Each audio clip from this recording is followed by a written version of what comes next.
다음은 존경하는 송기현 의원님 질의하십시오. 네, 강원 원주의 송기현입니다. 이게 좀 제 거 하려다가 또 앞에 하니까 설명할 수밖에 없는데, 이 우리 그 총장님이나 우리 여기 부장님들 그리고 뒤에 계시는 검사님들도 지금 우리 패스트트랙을 통해서 올라와 있는 법안 내용을 좀 자세히 살펴보시고 그 다음에 이게 어떤가 하는 의견을 제출하셔야 됩니다. 특히 우리 기조부장님 같은 분들은 좀 특히 잘 보시고요. 방금 우리 존경하는 김도 간사님께서 대통령이 처장을 마음대로 임명할 수 있다 이렇게 얘기하셨는데, 공수처의 경우에 절대 그렇게 못합니다. 처장 추천위원회가 7명인데 그중에 야당이 추천하는 사람이 2명입니다. 근데 7명 중에서 6명이 찬성을 해야지만 추천을 할 수가 있어요. 어떻게 대통령이 마음대로 합니까? 그죠? 말이 안 되는 얘기고요. 그리고 우리 한국당에서는 여당일 때부터 반대했다는데 저희는 야당일 때부터 계속 주장했습니다. 공수처가 정권 연장의 수단 같으면 왜 우리가 야당일 때 했겠어요. 결국은 공수처와 검찰이 상호 견제를 통해서 중대범죄에 관한 수사를 적정하게 할 수 있다는 판단에서 저희들이 20년 동안 야당일 때든 여당일 때든 일관되게 주장해온 겁니다. 이거는 우리 총장님이나 뒤에 있는 검사는 잘 아시지 않겠습니까? 그리고 수사권 조정에 관한 그 법안 중에서 이 검찰이 직접 수사할 수 있는 범죄를 인정을 하고 또 거기에 대해서 규정을 해놨어요. 근데 전체적으로 다 전제가 안에 있는 거예요. 그것도 직접 수사할 수 있는, 그러니까 지금까지 특수부에서 주로 수사하고 있던 그런 범죄에 관한 수사를 인정을 하지만 그 수사 자체의 규모는 줄이는 거예요. 그리고 한시적으로 어느 때까지일지 모르겠지만 특수부를 남겨놓는 겁니다. 세 군데 남겨놓게 했잖아요. 그쪽에서 줄어드는, 그러니까 특수사건으로서 줄어드는 그 사건들을 지금 줄어든 특수부가 할 수 있도록 한 겁니다. 이 두 개가 왜 양립을 하지 않는다고 얘기하는지 저는 이해할 수가 없어요. 우리 총장님 어떠세요? 법안 내용을 좀 살펴보셨나요?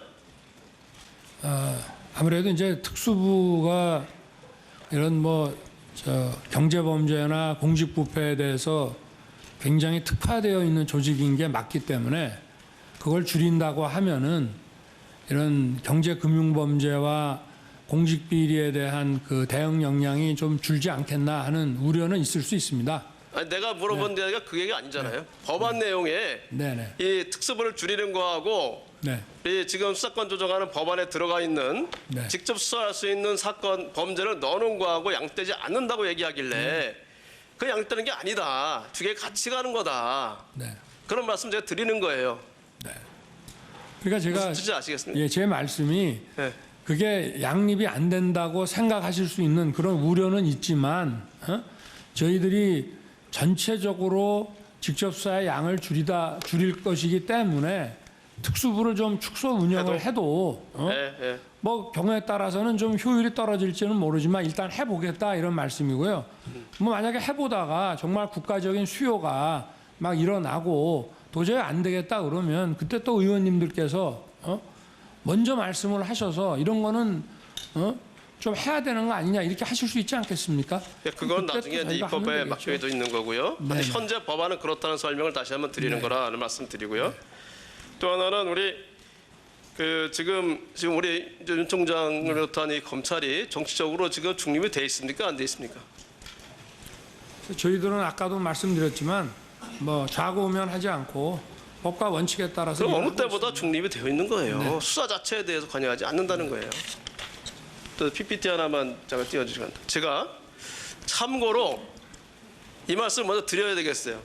제가 피의사실 공표에 대해서 지난해 김성태 전 자유한국당 대표님이 남부에서 조사받는 사건에 대해서도 얘기했어요. 그렇게 피의사실 공표 날리면 안 된다. 이 사건 때문에 이게 처음 얘기하는 게 아니에요. 우리 총장님. 법과 원칙에 따라 수사한다고 하시는데 제가 이 문제를 여러 차례 지적을 했어요. 제가 이 검찰은 이렇게 얘기하는 거에 대해서 검찰에서 나온 게 아니면 그럼 어디서 나온 건지를 확인해가지고 좀 하라고 제가 말씀드렸을 거예요 아마. 직접은 안 했더라도 공개적인 회의에서. 근데 그렇게 얘기하면 다음날 다시 또 나와요. 어제까지도 계속 나와요. 뭐 진단서가 어떻게 됐다는 이런 얘기가. 진단서 문제는 3차장이 언론에 요청이 오고 그것이 피의 사실이 아니고 하기 아니 그 때문에 이전에 언론이 이미 났잖아요. 확인을 그게. 정확하게 해준 거지. 그 이전에 이미 언론 났다는 얘기가 났을 때 그게 네. 그런 진단서에 그게 없어 들어왔다는 거에 대해서 어떻게 그 나갔냐. 검찰에서 나간 게 아니면 어떻게 나갔다는 그런 설명하셔야 될 거 아니에요. 제 얘기는 그런 거에 대한 노력을 전혀 안 했다는 말씀이에요. 사실. 저희들도 나름대로 저희 말씀하신 뭐 TV조선 보도라든지 뭐 이런 여러 가지 그 피의 사실 그 유출 의혹과 관련된 걸 나름대로 저희도 일하면서 확인하셨습니까? 확인해서 저희도 말씀을 쭉 드려왔다고 저희는 생각을 합니다. 전혀 설명이 안 됐는데 그동안 반복해서 왔고. 그리고 지금 제가 다른 것도 좀 얘기를 할 게 더 있는데 지금 얼마 전에 참고인 소환할 때 그 피의자 소환한 것 같은 형식으로 소환했다는 그런 적이 있었죠. 들어보셨죠? 그래서 저는 들어보지 못했습니다. 한동훈 부장 들어보셨어요? 언론 보도로 봤습니다. 언론 보도에 그죠? 그 사실이잖아요, 그죠? 그것은 실무자의 착오였던 것으로 저희가 해명을 했다고 중앙지검도 실무자 보고받았습니다. 착오라고 하는데 그런 게 기본적인 자세가 그렇다는 거예요.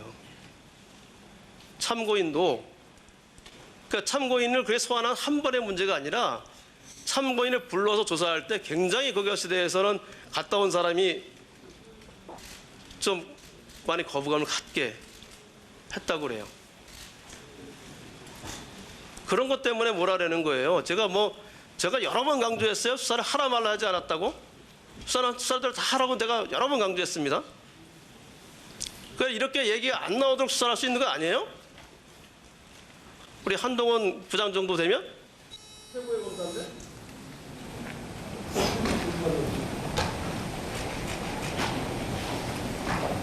그 정도 관리를 하면서 그래야 신뢰가 나가는 거 아니겠습니까?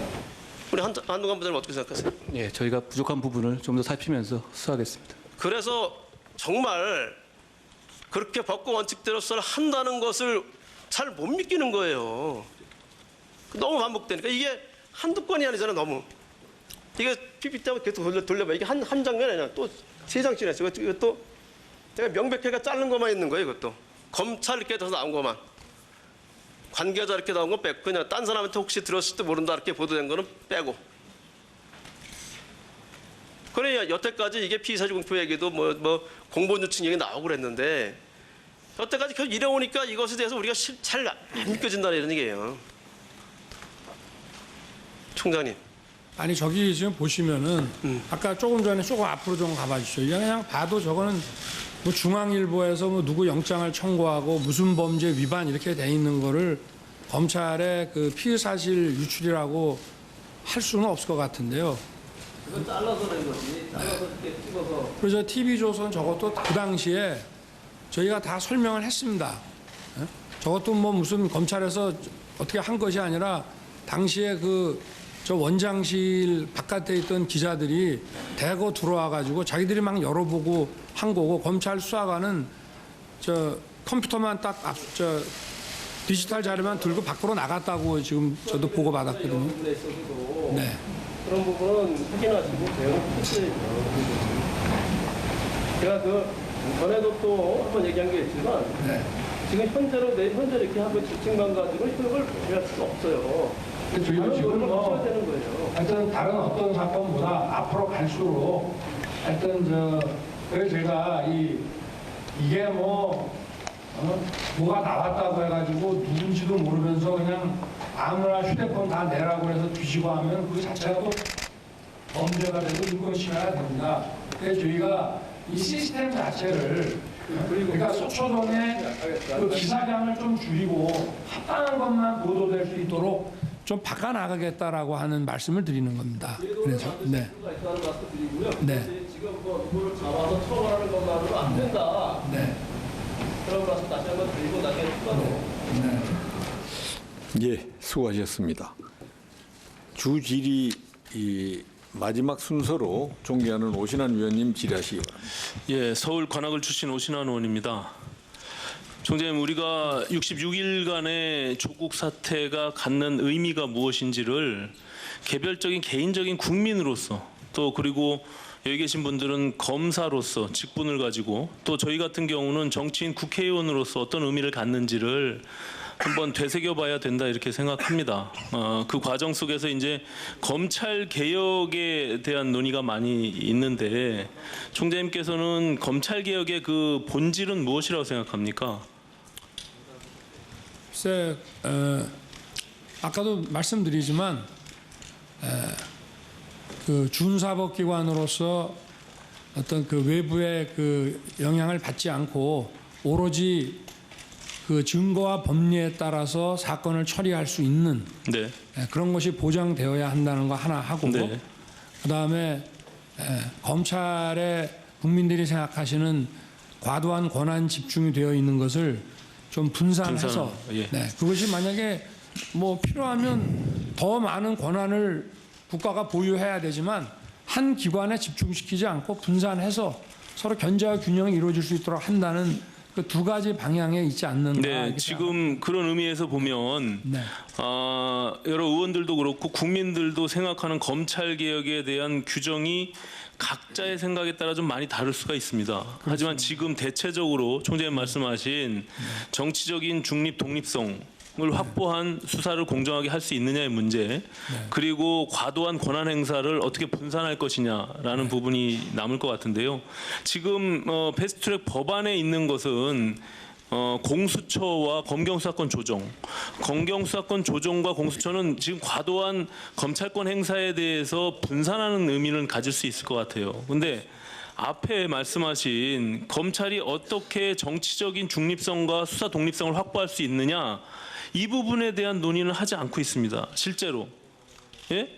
그 부분이 굉장히 중요한데 지금 총장님께서 그 이전의 질의 과정 속에서 안전하게 보호할 수 있는 제도가 있다면 그것이 바람직하겠지만 현실적으로는 지금 그렇지 못하고 있습니다. 현실적으로는 과거에도 그렇고 검찰이 늘 정치 권력으로부터 완벽히 독립되어 있지 못했어요. 늘 거기에 악용됐고 또 다른 측면에서 보는 서로 기생한 측면들도 있습니다. 그런데 그것의 가장 큰 그런 제도적 구조적인 문제를 무엇을 고쳐야지 될 것 같습니까? 총장님, 제가 생각할 때는 결국에는 검찰 조직 내에 인사의 문제를 통해서 결국에는 다 통제하는 거 아니겠습니까? 지금 검사의 모든 임명, 보직을 대통령이 갖고 있습니다. 법에 의해서. 그게 어느 조직도 사실 이런 조직은 없는 거예요. 그런데 지금 공수처가, 지금 민주당이 주장하는 공수처 안에는 처장, 차장, 검사, 수사관 모두 대통령이 임명하게 해놨어요. 똑같이. 왜 그것이 위험하냐 하면 아무리 공수처장을 중립 독립성을 확보한 야당이 비토권을 가져서 정치적 중립성을 확보한 사람을 하더라도 청와대가 공수차장에게 힘을 실어주면 그 조직은 이미 장악되는 겁니다. 지금 검찰이 그런 거예요. 그렇지 않습니까? 예? 청와대가 누구를 바라보느냐에 따라서 권력의 힘이 인사권으로 인해서 통제되잖아요. 또한 예산이 독립되어 있지 못하니까 그 눈치를 볼 수밖에 없잖아요. 예? 저는 과도한 권한 행사에 대한 과거 잘못 분명히 있다고 생각합니다. 그거에 대해서 개혁하려고 자체적인 개혁을 또 총장님께서 지금 추진하고 있다고 생각하고 또 법 제도적인 측면에서 그 부분에 대해서 개선할 거를 국회가 분명히 국민의 요구에 응답해야 된다고 생각합니다. 다만 앞서 말씀드린 그로 인해서 그렇다고 하면 그것으로 끝날 것이냐, 검찰 개혁이. 검찰의 기본적인 권한 행사는 어찌 됐건 국민의 기본권과 인권을 제한하고 강제하는 그 공권력이란 말입니다. 그렇기 때문에 과도할 수밖에 없어요. 어찌 됐건 줄인다고 해도. 그런데 그것을 또 정치 권력이 악용할 수 있는 그렇게 결여돼 있는 뭔가 취약한 구조를 계속 내비둔다면 여전히 검찰은 국민의 신뢰를 회복할 수 없습니다. 오늘 제가 이제 법사위에서 대검의 국정감사를 여러 차례 했지만 특이한 사항은 여당의 의원님들이 검찰 수사에 대해서 저렇게 적나라하게 문제 제기를 하고 야당의 의원들이 그것을 보호하는 서로 상반된 이런 국정감사를 처음 봅니다. 여당의 의원들이 그 정권에 있는 수사 검사를 직접 고발하는 그런 사건을 보신 적이 있습니까? 검사 생활에? 글쎄 뭐 그 지금 저 형사 1부에 지금 배당돼 놨나요? 그건 어떻게 진행되고 있습니까? 국민들이 봐서도 전혀 이해할 수 없는 일이 지금 벌어지고 있습니다. 예? 그것은 저는 검찰이 새로운 역사를 만드는 과정일 수도 있다 생각합니다. 지금은 힘들겠지만 말씀하신 대로 살아있는 권력, 지금은 제도적으로 취약하고 어렵지만 그럼에도 불구하고 윤석열이라는 검찰총장께서 이 처음에 인사청문회에서 내가 정치적으로 외압이 있다면 내가 그것을 막아내겠다라고 말씀하신 것처럼 그런 것을 예? 법과 원칙에 따라서 헌법에 입각해서 하겠다고 있는 헌법주의자로서 저는 그것을 하고 있다고 봅니다. 과거에 국정원 댓글 사건 때 박근혜 정부에서 거기에 저항했던 윤석열 총장을 국민들이 응원했듯이 저는 지금의 이 정부의 그 범죄의 실체적 진실을 밝히기 위한 검사들의 행동에 대해서 저는 결국에 그 결과가 국민들이 지켜볼 것이다 이렇게 보고 있습니다. 그런 점에서 저는 지금에 있는 여러 가지 상황들이 여전히 외압으로 느껴질 거라고 생각합니다. 실제로 커다란 외압이고 경직될 수밖에 없는 그런 상황이지만 저는 이것이 이 총장님께서 말씀하신 진실을 밝히는 데 있어서 그리고 범죄 혐의가 있는 곳에 그 정의를 실현하기 위해서 반드시 가야 할 길이라고 생각합니다. 어떻게 생각하십니까? 저 1분만 더 주세요. 의원님 말씀 공감하고 저희도 아까도 말씀드린 대로 하여튼 뭐 어떠한 경우에도 흔들림 없이 원칙을 고수하고 이렇게 가겠습니다.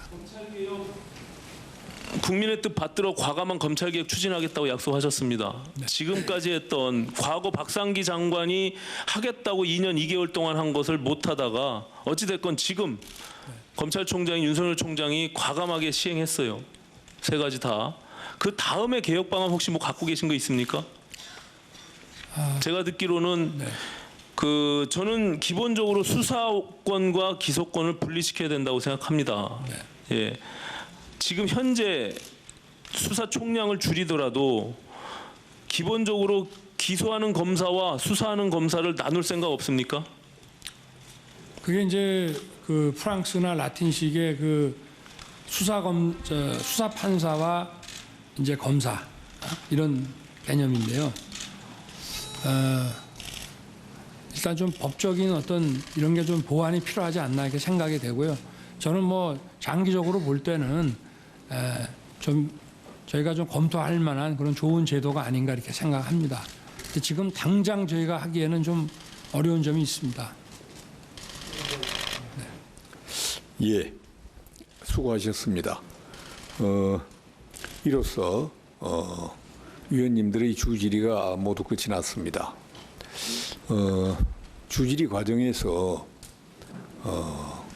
위원님들의 이 질의에 대해서 총장님의 답변이 좀 미흡한 부분이 있는 것 같습니다. 총장님은 뭐 국민들이 다 알고 계시지만은 절대 사람에 충성하지 않는다라는 아주 간명한 얘기로 그 총장으로서의 자세를 보여줬고 또 결연한 수사 의지도 보여줘 왔다고 생각합니다. 그런데 오늘 답변하시는 내용을 보면 이런 총장님의 기대에 대한 좀 그 못 미치는 미흡함이 있지 않느냐 이런 게 조금 보이는 것 같고요.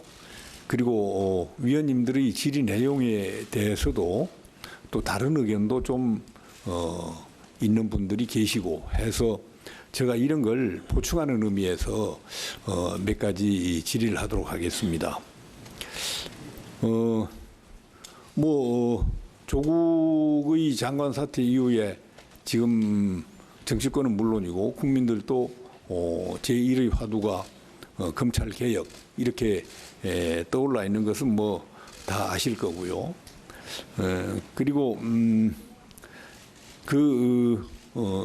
조국이 장관 퇴임을 하면서 적어도 개혁의 불쏘시개는 제공했다. 이런 뭐 얘기도 하고 그랬어요. 과연 그게 맞는 얘기인지는 모르겠지만은 어떻든 진정한 검찰 개혁은 뭐냐? 여기에 대한 답이 있어야 됩니다. 예. 저는 진정한 검찰 개혁이라는 것은 검찰이 엄정한 수사를 할 수 있고 또 신속한 수사를 할 수 있고 보다 더 중요한 것은 공정한 수사를 잘할 수 있도록 그렇게 해서 법과 원칙에 따라서 제대로 수사할 수 있는 그러기 위해서 또 정치적 중립이 확고하게 보장돼야 하고 또 수사의 독립성도 보장이 돼야 하는 바로 그게 검찰개혁의 본질이라고 저는 생각합니다. 동의하십니까? 네, 동의하고 있습니다. 그런데 지금 정치권에서는 바로 그러한 본질적 개혁에 대해서 논의를 하고 또 법제화하는 이런 게 지금 필요한데요. 그게 조금 검찰이 거기에 의견도 내고 좀 그렇게 법과 제도가 잘 정비될 수 있게끔 역할을 해 주셔야 하는데 검찰이 그 역할을 못 하시는 것 같아요. 지금 그런 와중에 말이죠. 개혁이라는 미명하에 온갖 검찰의 외압을 행사하거나 조국 일가에 대한 수사를 방해하는 그런 운동들이 난무를 하고 있어요, 지금. 그리고 조국 일가, 즉 피의자 측의 이 수사에 임하는 태도도 보면 이게 뭐 기상천외한 방법까지 동원해 가지고요. 거의 수사를 방해하는 수준의 지연 전략을 쓰는 경우를 왕왕 볼 수 있습니다. 이런데도 또 수사는 빨리 하라고 또 수사 간섭을 해요, 정치권에서. 그 적당히 수사하고 끝내라는 거 아닙니까? 그렇게 해서 되겠습니까? 철저하게 수사해야 될 거 아닙니까? 그렇게 하실 의지는 분명히 있죠? 네, 그렇습니다. 예. 그와 관련해서요.